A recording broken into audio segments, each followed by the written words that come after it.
Les petites religions de Paris, les lucifériens. Les petites religions de Paris, Léon Chaillet, 1894. Page 155 à 164. Je vais, à partir de cette vidéo, nous allons poursuivre dans plusieurs catégories. Nous allons parler du culte du vaudou. Nous allons parler de la cosmogonie des Égyptiens. Nous allons parler des Égyptiens, que ce soit dans la magie, dans plusieurs domaines. Nous allons faire comprendre au peuple noir l'histoire des mysticismes égyptiens. Nous allons aussi parler du vaudou.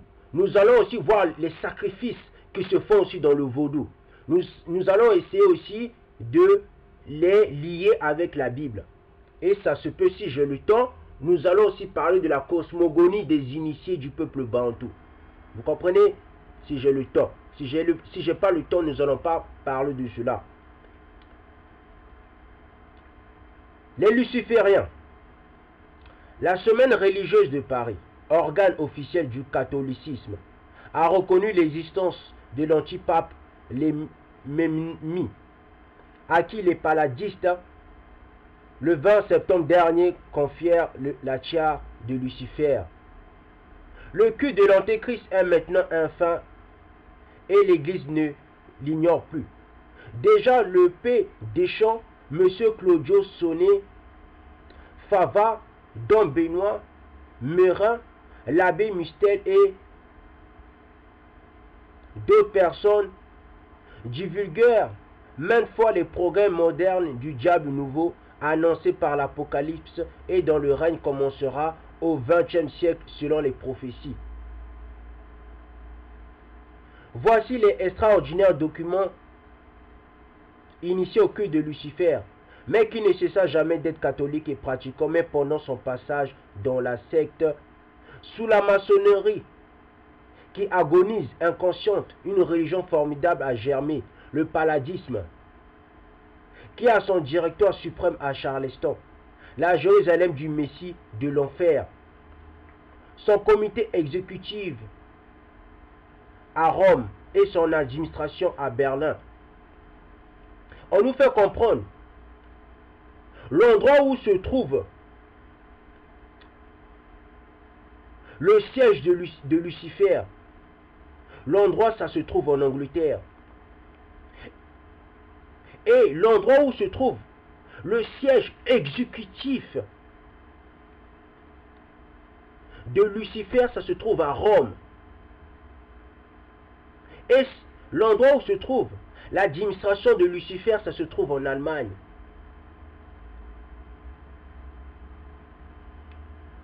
Voilà les trois lieux. Il y a l'Angleterre, il y a Rome et l'Allemagne. Ce sont les trois lieux où Satan règne, jour et nuit. Pour devenir paladique, vous êtes en train de me dire c'est quoi paladique? Nous allons voir ça. Il faut être affilié au rite de Misraïm et de Memphis. On nous fait comprendre, pour être paladisme, vous avez me dit c'est quoi paladisme? Paladisme, c'est le culte de Lucifer. Pour être un luciférien, il faut faire le culte des ancêtres. On nous fait comprendre, il faut faire le culte des Égyptiens antiques. Pour être un luciférien, pour être un satanisme, il faut adhérer au culte des Égyptiens antiques. Porter le titre de chevalier Kadosh et en tout cas ne pas être 33e avec l'anneau. Comme M. Floquet, car lorsqu'on a reçu l'anneau, c'est qu'on est capable d'aucune initiation mystique. Le but du paladisme n'est pas le seul conquête du pouvoir politique, mais la possession du monde entier et sa déchristianisation. Là se recrutent les grands inspecteurs généraux en mission permanente, garants d'amitié tels que Cornelius Hertz, Oenkel, Bleckroender, parmi eux deux femmes, mesdemoiselles Sophia Walder et Jana Hogan. On a beaucoup parlé de ces deux prêtresses lucifériennes et M. François de Nyon raconta le flamboiement sur l'épaule nue de Sophia. des prophéties contre le Saint-Siège. En les grandes séances évocatoires, cette vierge sert de pythonisse, ses révélations font foi. Mais ce qui donne à celle nommée encore Sappho, c'était pouvoir dans celui de pilocation. C'est qu'elle fut désignée par Lucifer en personne pour devenir la trisaïeule de l'Antéchrist. Le nombre des papes d'Adonai et de Jésus est limité. Avoue-t-elle, je serai même à 33 ans une fille qui elle-même à 33 ans mettra au monde une autre fille et la dernière de la tige sera la mère de l'Antéchrist. Celui-ci existant maintenant à l'état de démon s'incline devant déjà vers moi quand avec Chambert et Maquet nous l'appelons Hyménome Sainte Mère.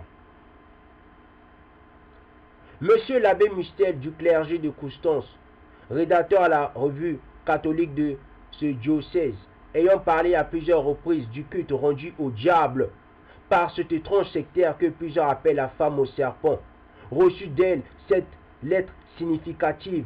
Avant de parler de la lettre significative, on nous fait comprendre qu'il existe deux femmes qui sont en train de se combattre. Il existe l'esprit de la sagesse et il existe la femme de l'Antéchrist. La femme de l'Antéchrist, c'est Isis. Et elle est en train de combattre contre la femme qui s'appelle l'esprit de sagesse. Et par la suite, dans ce document, il est dit, les prêtres, les diocèses catholiques, les évêques catholiques, ils prient Lucifer, ils adorent Satan. Vous allez me dire c'est qui Lucifer? Lucifer, c'est une femme. Baphomet, c'est une femme si vous ne savez pas. Mais le chérubin, jadis, c'est pas une femme, c'est un ange. Mais Lucifer est une femme. Nous allons voir cela quand nous allons entrer dans l'initiation de la franc-maçonnerie. Je vais faire des vidéos sur l'initiation de la franc-maçonnerie. Les gens vont regarder ou ils ne vont pas regarder, peu importe. Nombreux, ils aiment beaucoup parler du culte des ancêtres. Nous allons entrer maintenant dans l'initiation de la franc-maçonnerie. Et nous allons aussi entrer dans l'initiation du vaudou.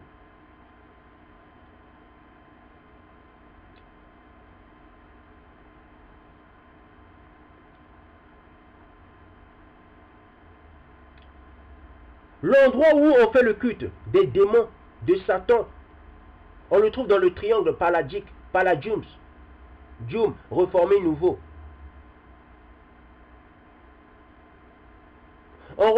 L'endroit où on fait le culte de Lucifer, on retrouve ça dans la vallée centrale sous l'œil. Dieu Lucifer et au sein de la Sainte Loge Mère de Lotus. L'œil de Lucifer, vous voyez l'œil là, vous voyez un seul, quand les francs-maçons nous font des triangles avec un seul œil, ça représente Isis, ça représente la femme de la prostituée. Pour être un sataniste, on est obligé de passer dans le culte des ancêtres, on est obligé de passer dans le culte de Mithraïm. Si le peuple noir veut sauver le peuple noir, ou bien il veut délivrer le peuple noir avec le culte des ancêtres, mais regardez comment ça se passe dans les loges sataniques. Nous retrouvons aussi l'endroit où on pratique le culte satanique à outrance. En France, en Suisse, en Belgique, sous l'audience immédiate du suprême directoire dogmatique de Charleston. Je vais vous faire lire nous allons lire et je vais vous faire lire un document. Il est dit, Un de nos sœurs de Cherbourg nous fait savoir qu'un jésuite de robe courte, agissant évidemment d'après vos instructions et mouchardant pour votre compte, se livre à une enquête au sujet d'une question d'ordre tout à fait privé. Notre devoir est de vous faire observer que nous ne nous occupons pas de ce qui se passe dans vos couvents. Par conséquent, veuillez donner contre-ordre à vos mouchards. Sinon, ils pourraient bien leur en cuire, nous vous en prévenons bien. Mêlez-vous de dire votre messe. Nous disons, nous, la nôtre, ainsi qu'il nous convient. Chacun honore la divinité comme il la comprend. Donc, cessez de vous occuper de ce qui ne vous regarde pas. Je vais vous faire lire encore un autre document. Le palladisme sert du carbonarisme et de l'anarchie afin de détruire la société présente et d'édifier sur ses ruines le culte de celui qu'ils appellent le Dieu bon. À son pape, le premier fut Albert Pike. Sa ville sainte, Charleston. Charleston, c'est en Angleterre. Son Vatican et son sérénissime grand conseil de cardinaux à qui Lucifer apparaît rituellement. Lucifer, c'est Baphomet. D'accord? Lucifer, c'est Isis. Les gens qui disent que Lucifer, c'est pas Isis, ils ne connaissent pas l'initiation franc-maçonnerie. Nous allons parler de l'initiation franc-maçonnerie. Vous allez voir, Lucifer, c'est Isis. C'est même une de ses façons de rayer notre Adonai. Voyez, dit-il, l'impuissant. Son pape ne peut même pas le faire apparaître. Il est vaincu et déjà mort sur cette terre, comme dans les autres étoiles d'où je l'ai chassé, moi, Lucifer. À Paris, où il ne dispose pas encore d'une grande puissance, les lucifériens possèdent 2 temples. Le premier rue Rochelle-Chouard, pas très loin du Sacré-Cœur. Le second sur la rive gauche, tout près de l'archevêché. L'un d'eux est le fameux triangle Saint-Jacques. On y dit la messe blanche. Et là ont lieu les tenues maçonniques avec évocation. Le vendredi à 3 h, Lucifer se montre à Charleston et il se manifeste aussi dans les divers centres, sauf à Rome. La messe blanche, c'est la messe retournée. La mage élue ou la maîtresse templière qui la prononce porte une chasuble avec la croix en bas. La communion se donne sous les 2 espèces.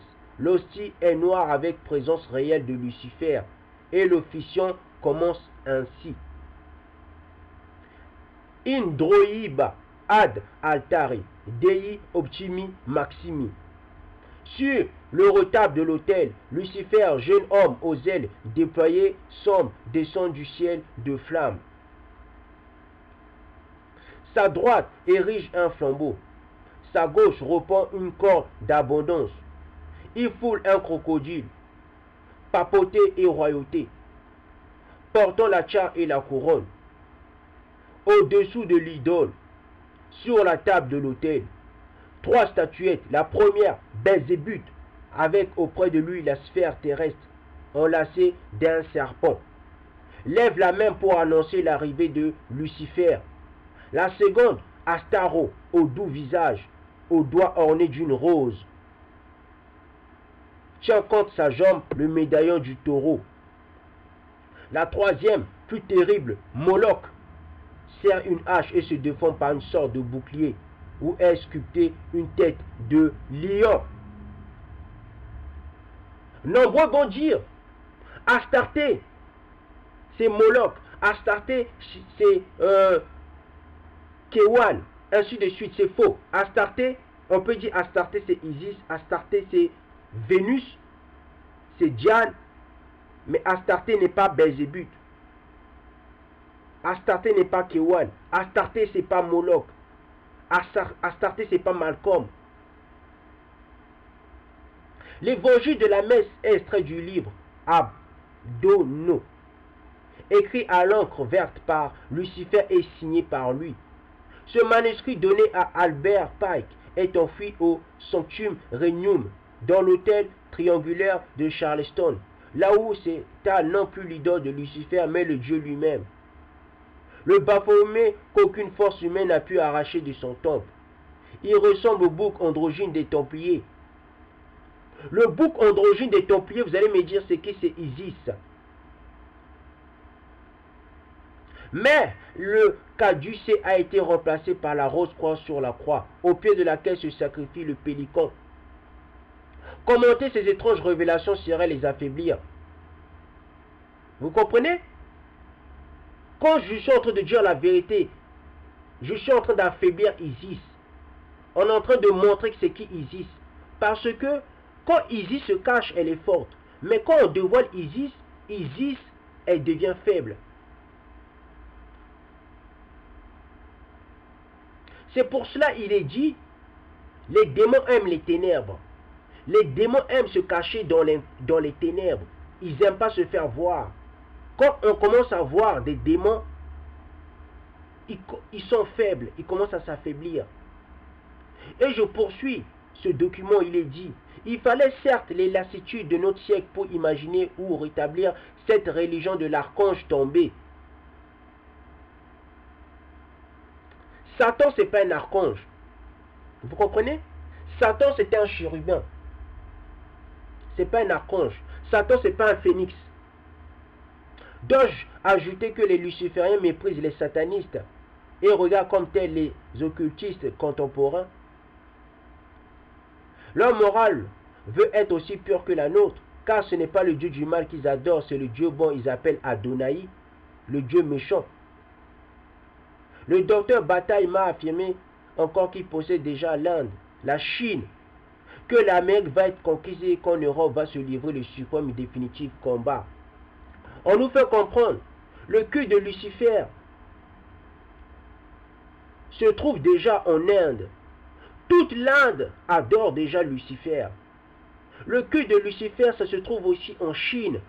Tous les Chinois, toute la Chine, ils adorent Lucifer.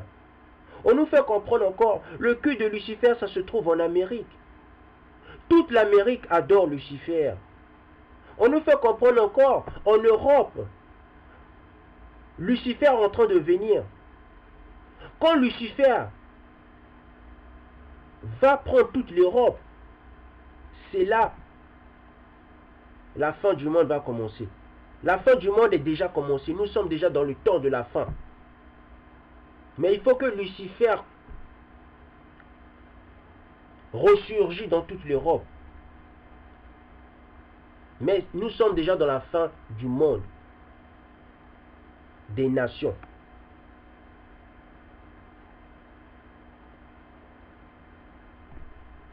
Assurément, si ces sociétés de thaumaturges n'étaient pas de redoutables adversaires, un schisme immense se préparerait dans l'Église catholique.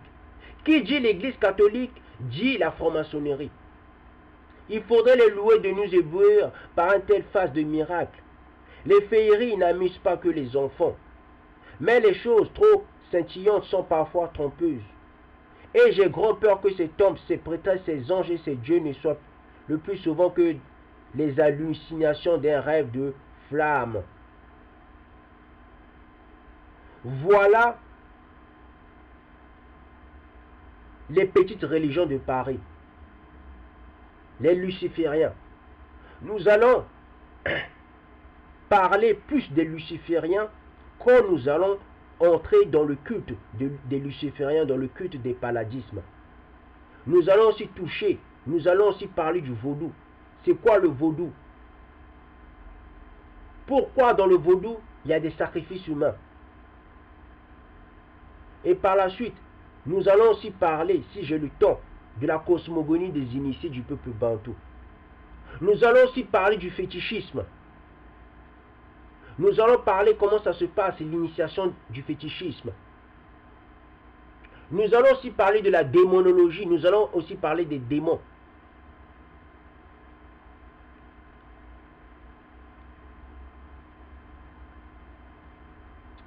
Je vous avais dit qu'il me restait 7 jours à faire des vidéos. Je pense pendant les 7 jours, je pourrai finir toutes ces vidéos que je suis en train de vous dire. Si je ne fais pas la cosmogonie des initiés du peuple bantou, c'est parce que Dieu l'aura décidé. Ce que on cache, on ne doit pas le dire à tout le monde. Vous comprenez? Quand on dit c'est la cosmogonie des initiés, ça veut dire c'est la cosmogonie des gens que Dieu a donné l'Esprit Saint. D'accord? C'est pour les élus si on voit bien. La prochaine vidéo, nous allons parler de la cosmogonie des Égyptiens. Nous allons maintenant commencer par l'introduction.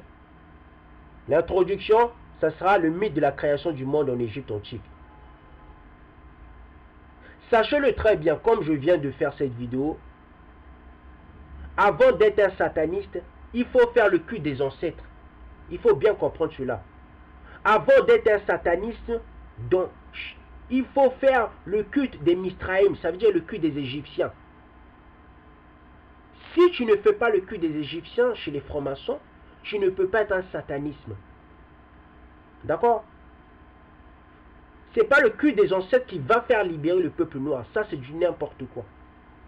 Ce n'est pas ça. Ça ne va jamais libérer le peuple noir, le culte des ancêtres. Parce que les francs-maçons qui tuent le peuple noir, ils font le culte des ancêtres. On le sait tous. Nous allons même parler des mystères de Isis. Nous allons parler de la franc-maçonnerie de Isis. Nous allons toucher à tout si on voit bien. D'accord? J'ai touché à la Bible, j'ai touché au livre d'Enoch, j'ai touché au livre de Jubilé. Nous allons maintenant toucher à la cosmogonie des Égyptiens, à la magie des Égyptiens. Je vous avais dit, moi je touche à tout. Je touche à tout parce qu'il est dit dans le culte de Lucifer. Quand tu découvres Lucifer, quand tu mets Lucifer en lumière, Lucifer s'affaiblit. C'est pour cela qu'il est dit dans la fin des temps. Vous connaîtrez la vérité va vous affranchir, la vérité vous libérera. Quand quelque chose est caché, la chose elle est forte. Quand la chose elle est découverte, elle n'est plus forte. Nombreux vont dire, mais le Dieu du peuple bantou, on peut le voir. Celui qui est initié dans la cosmogonie Congo, celui qui connaît la tradition des Bantous, il sait bien que Dieu est esprit. Dieu est en dehors de l'esprit et Dieu est en dehors de l'univers. C'est quoi? Nous allons essayer de toucher un peu la cosmogonie Congo. Chez les initiés Bantous, aux temps anciens, ils savaient que Dieu, l'esprit de Dieu, c'est un contenu. C'est ce qu'on appelle les cieux des cieux. Ils savaient aussi que, en dehors de l'esprit de Dieu, il y a aussi une autre réalité. Ils le savaient. Nos ancêtres Bantous, ou bien les ancêtres Bantous, ils savaient Dieu vit dans l'extérieur, Dieu vit dans l'intérieur et Dieu vit en dehors de l'extérieur et de l'intérieur. C'est pour cela qu'on dit, les gens qui sont initiés dans la cosmogonie des peuples bantous, ils savent que Dieu, il est fini. Dieu, il est infini. Et Dieu, il est en dehors du mot infini et du mot fini. Ça veut dire Dieu, pour connaître Dieu, il faut seulement avoir l'amour. L'amour, le cœur. Le cœur est relié à l'esprit. Le secret de connaître Dieu, ce n'est pas aller au paradis. C'est simple, c'est le cœur. Celui qui a le cœur en chair, pas en pierre, il connaît déjà Dieu. Ça ne veut pas dire que Dieu, il vit dans le fini en tant qu'esprit. Dieu, il vit dans l'infini en tant que autre chose. Dieu, il vit en dehors du fini et de l'infini en tant que autre chose. Ça, c'est de la cosmogonie Congo. D'accord? Nos ancêtres savaient que Dieu vivait dans la réalité suprême. Ils savaient que Dieu était l'espace fini, Dieu était l'espace infini, et Dieu, il est en dehors même de l'espace infini et du fini. Ça, c'était de la cosmogonie Congo. Si j'ai le temps, nous allons parler de la cosmogonie Congo. Mais je pense, franchement, sincèrement, je n'aurai pas le temps de vous expliquer la cosmogonie Congo. On va parler de l'histoire du peuple bantou, de l'histoire du Dahomey, de l'histoire de la Côte d'Ivoire, de l'histoire de l'Afrique nous allons voir cela avec le temps. Bien.